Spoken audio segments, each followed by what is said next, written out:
Masechet Baba Batra, Daf Tadiktet. Masechet Baba Batra, Daf Tadiktet. On commence Bedrat Hashem Daf Tadiktet Amud Bet à 4 lignes d'en bas. Rabbi Hanina Nafak le Kariata. Rabbi Hanina est sorti au village pour vérifier ses champs. Ramoule Kraya Adade. Les gens là-bas ont vu un Talmid Chacham, lui ont posé des questions. Ils lui ont posé une question contradiction dans les psukim. Ktiv un pasuk dit, à propos du Beth Amikdash, Ve'abayit asher bana Amelech Shlomo l'Hashem, la maison que Shlomo Amelech a construit pour Hashem, Shishim ama orko ve'esrim orbo, ou Shloshim ama komato. 60 amot de longueur, 20 de largeur et 30 de hauteur. Ou Ktiv un autre pasuk dit, Ve'lifne advir, esrim ama orech, ve'esrim ama rochav, ve'esrim ama komato. Ce deuxième pasuk là parle du Kodesh HaKodashim et nous dit que l'Ifne Advir, devant la séparation entre le Kodesh et le Kodesh HaKodashim, il y avait donc le Kodesh HaKodashim qui faisait 20 de long, 20 de large et 20 de hauteur. Donc comment tu arranges ces deux psukim? Celui qui dit faisait 30 de hauteur, en parlant du Echal et du Kodesh HaKodashim, qui faisait ensemble 60 de long, 40 pour le Echal, 20 pour le Kodesh HaKodashim, et 30 amot de hauteur. Donc, aussi bien le Echal que le Kodesh HaKodashim, je comprends par là qu'il faisait 30 amot de hauteur. Et le deuxième passage qui me dit que le Kodesh HaKodashim ne faisait que 20 amot de hauteur. Comment on résout ce problème? Alors, Rashi, sur les psukim dans le Nach, il dit déjà que, en fait, le Kodesh HaKodashim ne faisait que 20 amot de hauteur, et le Kodesh, le Echal, faisait 30 amot de hauteur. La Gemara ici ne comprend pas comme ça. Et donc la Gemara pose cette question-là. Et elle répond de la manière suivante. Amar Léo, il leur a répondu, Kikachashiv misfat kurvim ou lemala. Le pasuk qui dit 20 amot, c'est pas depuis le sol jusqu'au toit. 20 amot, c'est depuis le haut des kurvim et le toit. Il ne s'agit pas ici, à ne pas confondre, il ne s'agit pas ici des Kruvim du Aaron que Moshe a fait. Moshe, Rabbeinu dans le désert, pour le Mishkan, avait construit un Aaron dans lequel il y avait les Luchot, les tables de la loi. Sur ce Aaron, il y avait 2 Kruvim, forme de bébé en or, qui étaient donc sur le couvercle du Aaron. C'est pas de ça qu'on parle ici. Ces Kruvim ne faisaient pas 10 amot de hauteur. Ils ne faisaient que 10 tfachim de hauteur. La Gemara ici parle plutôt des Kruvim que Shlomo Amelech a construit. Dans la construction du Beth Amikdash, il a construit 2 grands Kruvim qui faisaient 10 amot de hauteur, 5 mètres en or. Et cela donc faisait 10 amot de hauteur. Et c'est sur ça que le pasuk dit 20 amot au-dessus des Kruvim jusqu'au toit. Maïka Mashmalan, pourquoi le pasuk me donne cette référence là depuis le haut des Kruvim? Quelle importance? Dis-moi depuis le sol jusqu'au toit, 30 amot. Pourquoi je viens de savoir que depuis le haut des Kruvim jusqu'au toit 20 amot? Répond la Gemara Kamashmalan, le Chidush était là pour te dire les mata que les mala. En dessous des Kruvim, en dessous des ailes des Kruvim comme au-dessus. Malemala en meshamesh klum, de même que au-dessus des Kruvim, c'est un espace libre qui n'est pas occupé par quoi que ce soit. De même, en dessous des Kruvim, c'est un espace libre qui ne sert à rien, qui n'est pas qui ne sert à rien, mais qui n'est pas utilisé. Et alors se pose la question, mais il y a là-bas le Aaron, il y a là-bas le Aaron de Moshe, donc comment tu me dis que c'est un endroit vide, un endroit qui n'est pas occupé? Mais ça y est, le Rabbi Levi, Damar Rabbi Levi, Vétéma Rabbi Yochanan, ça c'est une preuve pour Rabbi Levi ou Rabbi Yochanan qui a dit, Davar ze masoret v'yaden mavotenu. Cette chose-là, nous l'avons apprise de nos maîtres, de nos pères. Makom Aaron ou Kruvim eno minamida. C'est-à-dire que le Aaron n'occupait pas de place dans le Kodesh HaKodashim. Il ne rentrait pas dans les mesures du Kodesh HaKodashim. Les Kruvim, pareil. Qu'est-ce que ça veut dire? L'Agmara va t'expliquer. Taïna Namiachi, comme on voit dans une braïta, Aaron Shata Moshe, Yesh le Revach Eser Amot le Kol Ruach Veruach. Le Aaron que Moshe a fait. Tu peux mesurer 10 amot de chaque côté du Aaron. Or, le Kodesh HaKodashim fait 20 sur 20. Donc, comment tu peux maintenant compter 10 amot à l'est, 10 amot à l'ouest du Aaron, et 20 amot depuis l'est jusqu'à l'ouest? alors qu'il y a le Aaron qui doit occuper la place. Le Aaron lui-même, il faisait 2 amotes et demi de longueur, 1 amas et demi de largeur. Donc comment est-ce possible que depuis l'est du Aaron jusqu'au mur est, tu as 10 amotes, depuis l'ouest du Aaron jusqu'au mur ouest, tu as 10 amotes, alors qu'en tout ça faisait 20 amotes et que le Aaron doit occuper 1 amas et demi. Pareil du nord au sud, il doit occuper 2 amotes et demi. Et voici que tu mesures depuis la fin du Aaron jusqu'au nord, depuis l'autre côté du Aaron jusqu'au sud, tu trouves à chaque fois 10 amotes. Et quand tu mesures du nord au sud, ça fait en tout 20 amotes. Donc ici, on voit justement, Enom Inamida, il n'occupe pas de place. Il rentre pas dans les mesures du Kodesh HaKodashim. Il tient là-bas miraculeusement. Amar Abenai, Amar Shmuel. Kruvim, Benes Enomdin. Les Kruvim que Shlomo HaMelech a construits, eux aussi, ils tiennent miraculeusement. Ils n'occupent pas de place. Chez Nema, comme dit le Pasuk, Vechamesh Amot Knaf HaKruva Achat, Vechamesh Amot Knaf HaKruva Shenit. Chaque Kruv a 2 ailes. Chaque aile faisait 5 amot. Il y avait 2 Kruvim, en tout 20 amot. Le Pasuk continue et dit, Eser Amot Miktot Knafav, Vatktot Knafav. Il y a 10 amot depuis la fin de son aile de droite jusqu'à la fin de son aile de gauche. En tout cas, en tout, on a 4 ailes dans le Kodesh HaKodashim pour les 2 Kruvim, qui font chacune 5 amot, alors que le Kodesh HaKodashim faisait 20 amot en tout. Et alors se pose la question, Gufayu Eicha Avu Kaime, leur corps se tenait où? Puisque rien que les ailes, ça faisait 20 amot. Ajoute à ça les corps, parce que les ailes, la Gemara comprend qu'ils sortaient à droite et à gauche du corps. Donc, où tu les places, leur corps doit occuper encore de la place. Comment est-ce possible que ça faisait 20 amot de droite à gauche, alors qu'on a 4 ailes qui faisaient chacune 5 amot, plus encore 2 corps de Kruvim. Et la Shmamina Benes Enomdin, c'est que ça tenait miraculeusement. Matkifla Abaye, la Gemara repousse cette preuve-là, ramène plusieurs objections à cette preuve-là. Première objection.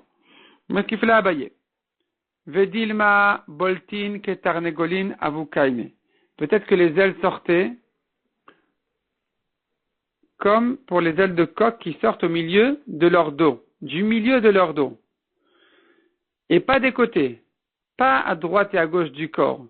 Donc ça n'occupe pas, donc finalement les ailes, dans les ailes, sont inclus les corps.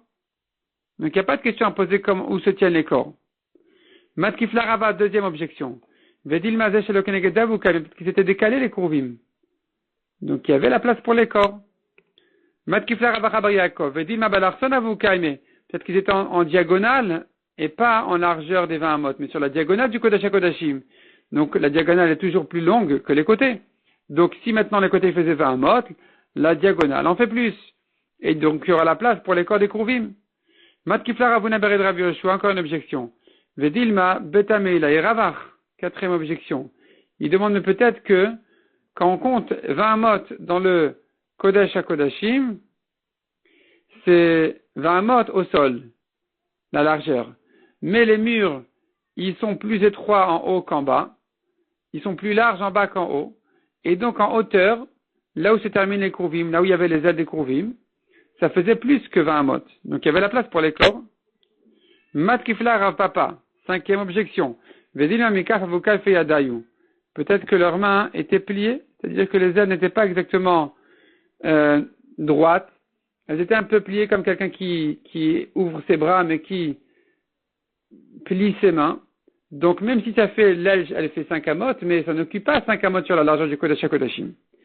Matkifla Ravashi, sixième objection. Peut-être qu'il se tenait, c'est-à-dire qu'il y avait un endroit commun pour les ailes, l'aile de l'un, l'aile droite de l'un, qui touchait l'aile gauche de l'autre. Donc ils étaient un peu décalés, mais très proches, comme s'ils se touchaient ou quelque chose comme ça. Et donc ça faisait que il y avait la place pour leur corps effectivement. Et donc c'est vrai que ça occupait plus que 20 amot, mais dans le Kodesh HaKodashim, ils étaient placés de telle manière à ce qu'ils se touchaient un peu. La Gemara demande, Ketzad Enomdin. Comment se tenaient les Kruvim? Rabbi Yochanan et Rabbi Elazar sont en machloket. Chadamar Pnei Michel Achiv. Un, il dit, ils se regardaient. Les Kérouvim se regardaient. Ils étaient en face de l'autre. Vechadamar Pnei Labait. Et l'autre, il dit, il regardait le Echal. Il regardait l'Est. En fait, nous avons deux psukim. Un pasuk concernant les Kérouvim de Moshe, dans lequel le pasuk, il est écrit qu'ils se regardaient, ils étaient face à face.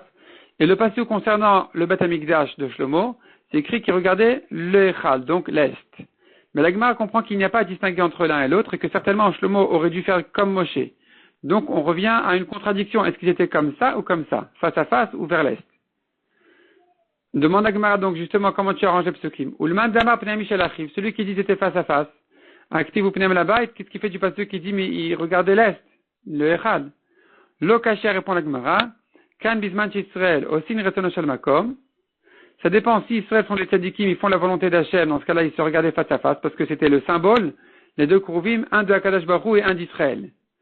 Kan Bisman Israël, Osin Retono Shel Makom. Tandis que s'ils ne font pas la volonté d'Hachem, alors les deux regardaient en direction de l'Est, le Echad.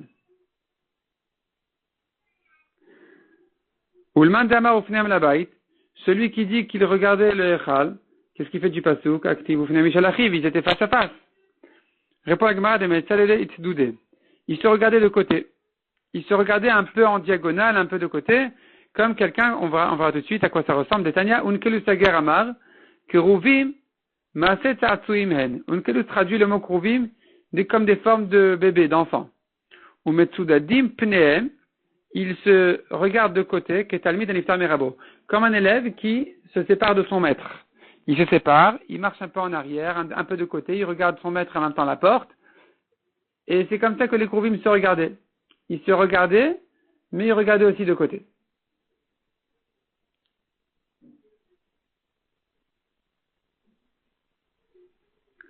Mishnah suivante. Mishiyesh le bor, lifnimi beto shel chavero. Celui qui a un puits à l'intérieur de la maison de son ami. Par exemple, si les deux héritiers sont partagés comme ça, ou bien il a acheté le puits de son ami. Donc, pour arriver à son puits, il doit traverser la maison de son ami. Comment il fait? Nichnas beshash eder v'nadam nichnasin. Il rentre quand les gens ont l'habitude de rentrer. V'yotze beshash eder v'nadam yotzin. Il sort quand les gens ont l'habitude de sortir.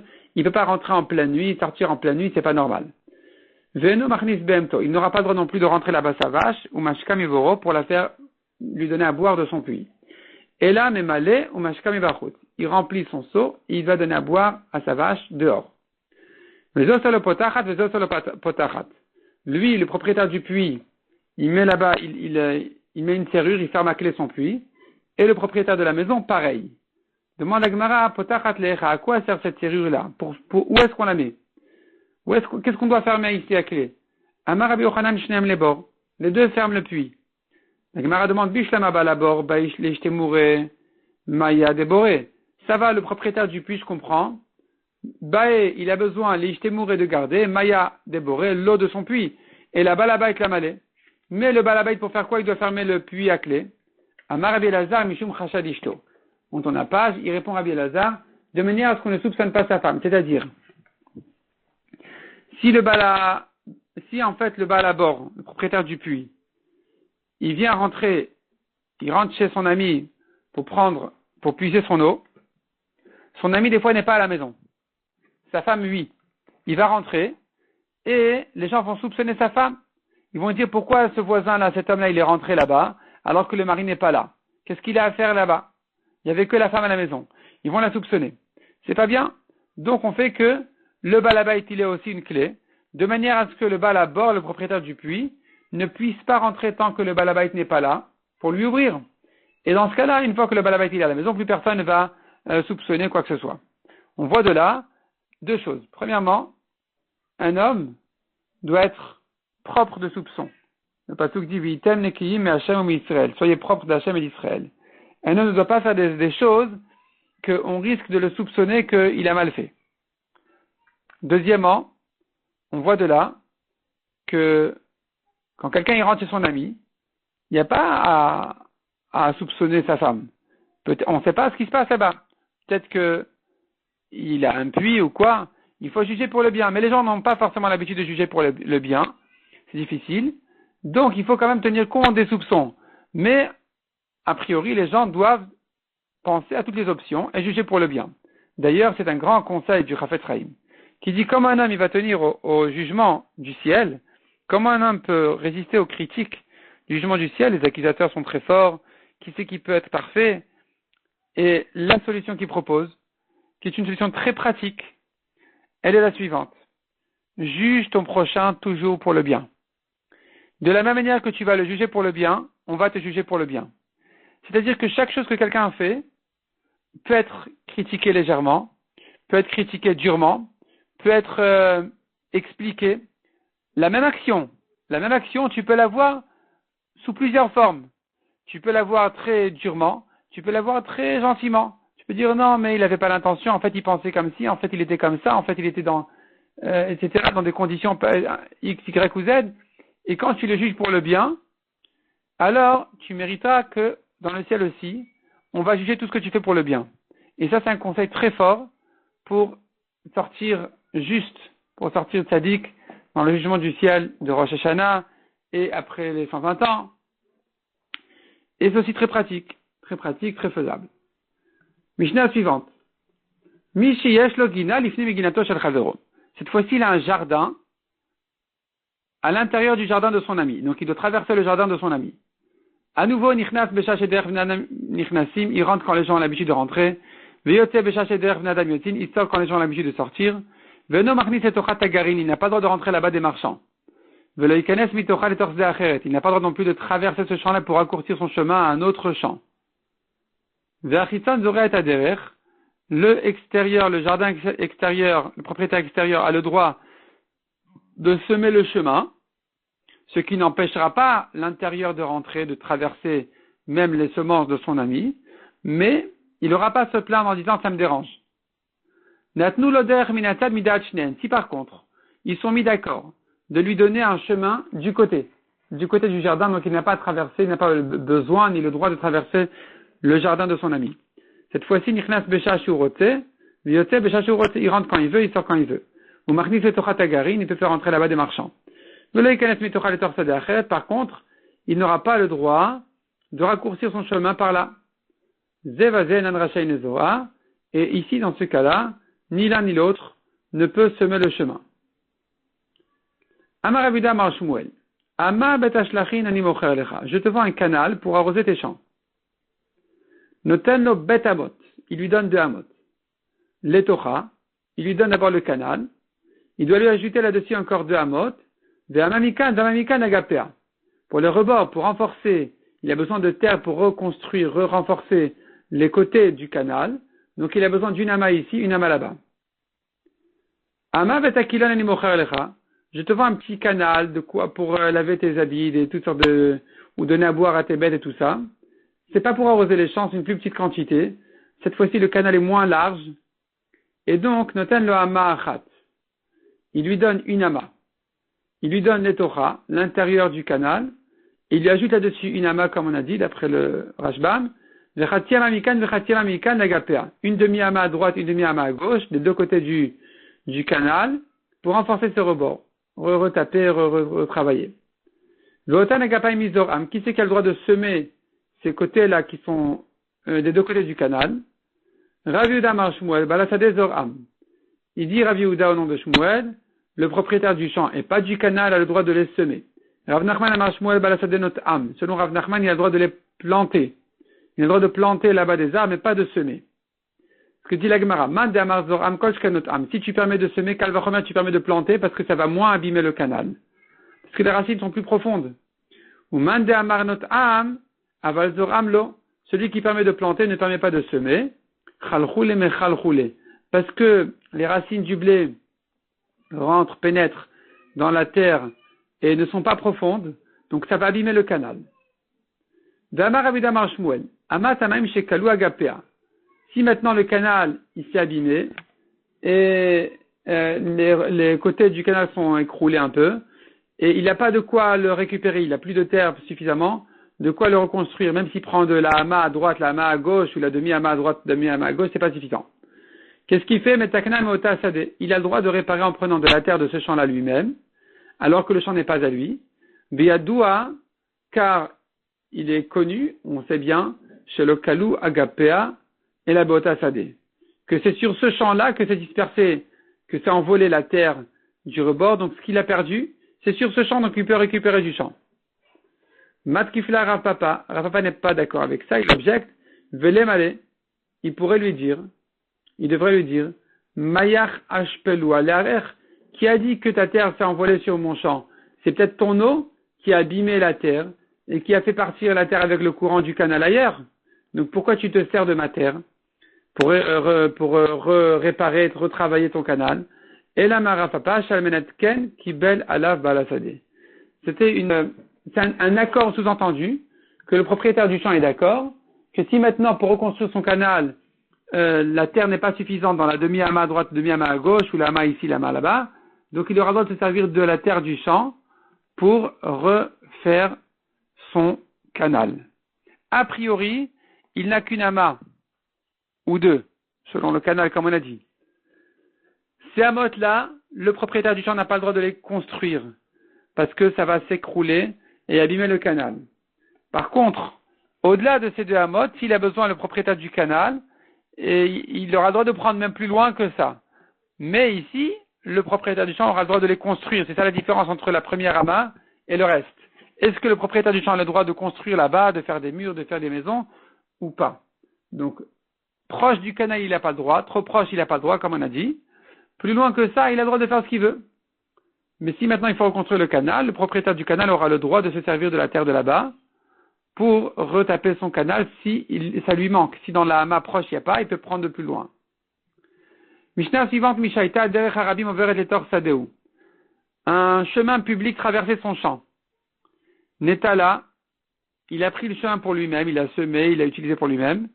Venatan laminatad, et il donne au public un chemin qui ne traverse pas son champ au milieu, qui soit du côté de son champ. Mashenatan Natan, ce qu'il a donné est donné. Veshelo le egio. Et ce qu'il a repris n'est pas repris. Donc, les rabbim auront le droit dorénavant à deux chemins. Le premier et le deuxième. Derech hayachid dalet amot.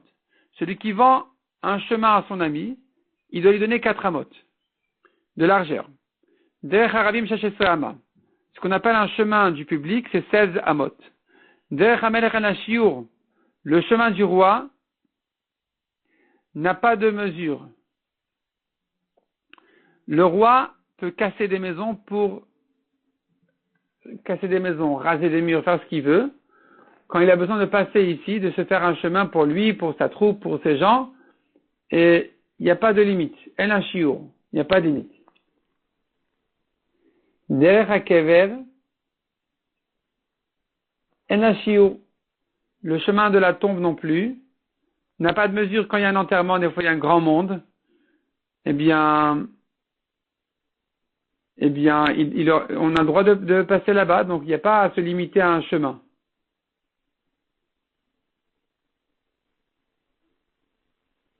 Les gens auront donc le droit de marcher sur la récolte, sur un champ de récolte, pour l'enterrement. Ou bien, dit le Rashbam, il s'agit de quelqu'un qui a vendu à son ami un chemin pour la tombe de son ami.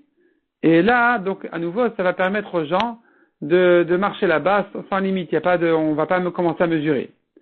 Hama Hamad, c'est un endroit où il y a une bracha spéciale à faire pour les endeuillés. La Gemara va expliquer plus précisément dans le Daf Kuf Amud Bet. Quelle est la taille? Donc, s'il a vendu à son ami un endroit de Mahamad en question, il doit lui donner une surface de 4 cabines. 4 cabines, mais bien, c'est 2 tiers d'une CA. Une CA, c'est 6 cabines. La CA, elle fait 50 amot sur 50 amot.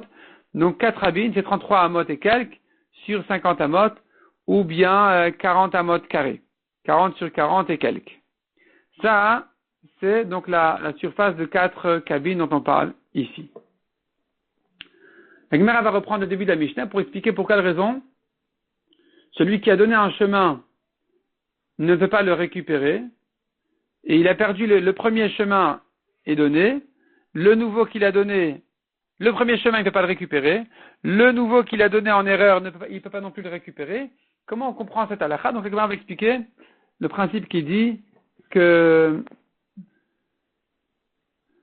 si les gens ont pris un chemin, si les gens ont l'habitude de prendre un chemin, on n'a pas le droit de l'abîmer. On n'a pas le droit de le récupérer.